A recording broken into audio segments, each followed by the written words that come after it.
ఇశ్రాయేలు, నేను ఏర్పరచుకున్న యాకోబు, నా స్నేహితుడైన అబ్రహాము సంతానమా, భూ దిగంతముల నుండి నేను పట్టుకొని దాని కొనల నుండి పిలుచుకొనినవాడా, నీవు నా దాసుడవనియు నేను నిన్ను ఉపేక్షింపక ఏర్పరచుకుంటుననియు నేను నీతో చెప్పి ఉన్నాను, నీకు తోడై ఉన్నాను. భయపడకము, నేను నీ దేవుడనై ఉన్నాను, దిగులు పడకము, నేను నిన్ను బలపరుతును అన్నాడు. ఇప్పుడు దేవుడు కృపతో మనల్ని పిలుచుకున్నాడు, ఏర్పరచుకున్నాడు, ఎరుగున్నాడు, అన్నీ చేశాడు, బాగుంది. నీతిమంతులుగా తీర్చాడు, ఆయన రక్తంతో కడిగాడు, పరిశుద్ధపరిచాడు, సూపర్, బాగుంది. కానీ ఇప్పుడు దేవుని మార్గంలోకి వచ్చి ఈ ఇరుకు మార్గ ప్రయాణంలో ఉంటుండగా ఎన్నో ఆటుపోట్లు, ఎదురు దెబ్బలు తగులుతున్నాయి.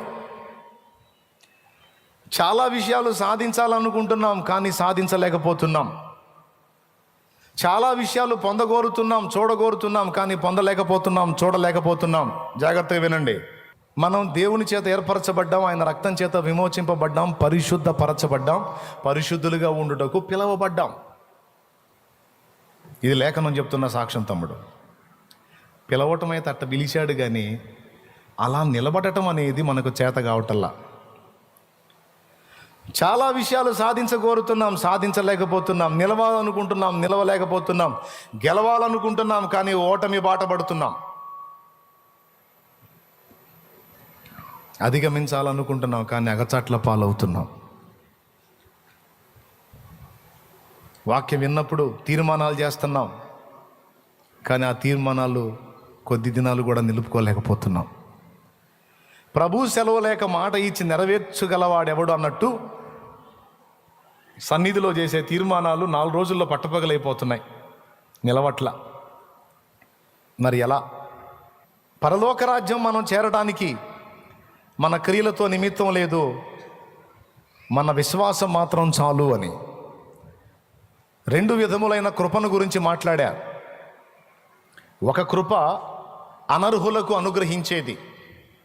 మళ్ళీ చెప్తున్నా, ఒక కృప అనర్హులకు అనుగ్రహించేది. వాస్తవంగా పరలోక రాజ్యానికి మనం అర్హులమా, అనర్హులమా? అందరూ నోరు తెరిచి చెప్పండి, పెద్దగా చెప్పాలి. 2 విధములైన కృపను గురించి మాట్లాడుతున్నా. పరలోక రాజ్యానికి మనం అర్హులమా, అనర్హులమా? పెద్దగా చెప్పండి, నోరు తెరిచి. మీరు కూడా చెప్పండి. అనర్హులమే, డౌట్ లేదుగా. మరి అర్హత వచ్చింది ఇప్పుడు మనకి. ఎలా వచ్చింది? మన క్రియల వల్ల వచ్చిందా, ఆయన కృప వల్ల వచ్చిందా? ఎస్. కేవలం ఆయన యందు విశ్వాసం ఉంచుట ద్వారా కృప చేతనే మనం రక్షింపబడి ఉన్నాం. అది దేవుని వరమే కానీ మన క్రియల వలనైనది కాదు. సో ఒక కృపకి మన అర్హతతో నిమిత్తం లేదు, మన క్రియతో నిమిత్తం లేదు. అది ఉచితంగా ఇచ్చిన కృప, కేవలం విశ్వాసం ఉంచుట ద్వారా ఫ్రీగా దొరికిన కృప. అర్థమైందా? ఎరుగని రీతిగా నన్ను దర్శించే నీ కృప. ఒక కృప మన క్రియలతో నిమిత్తం లేకుండా ఉచితంగా లభించింది. ఆ కృప ఎంత గొప్పదంటే పని చెయ్యకయే మనల్ని నీతిమంతులుగా తీర్చింది. ఈ కృప చాలు మనం పరలోకం పోవటానికి. ఇదో కృప. ఇక 2వ కృప అర్హుల మీద చూపించే కృప. అర్హుల మీద చూపించే కృప అంటే ఆ కృప పొందడానికట మనకు అర్హత ఉండాలట. పరలోక రాజ్యం చేరడానికి మన అర్హత ఏంటంటే విశ్వాసమే. విశ్వాసం నువ్వు ఉంచితే ఆయన కృపను చూపించి నిన్ను తీసుకుంటాడు. కానీ భూమి మీద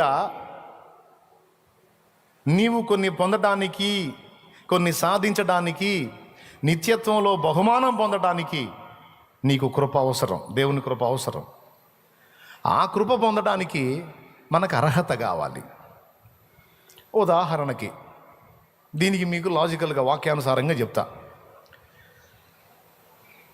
కృప అంటే అందరికీ సమానమేగా, పక్షపాతమేం లేదుగా. కృప అందరికీ ఈక్వల్గా ఇస్తాడు. మరి అట్లయితే ఆదికాండం 6వ అధ్యాయంలో నోవాహు గురించి దేవుడు మాట్లాడుతూ భూమి మీదున్న జనులందరిలో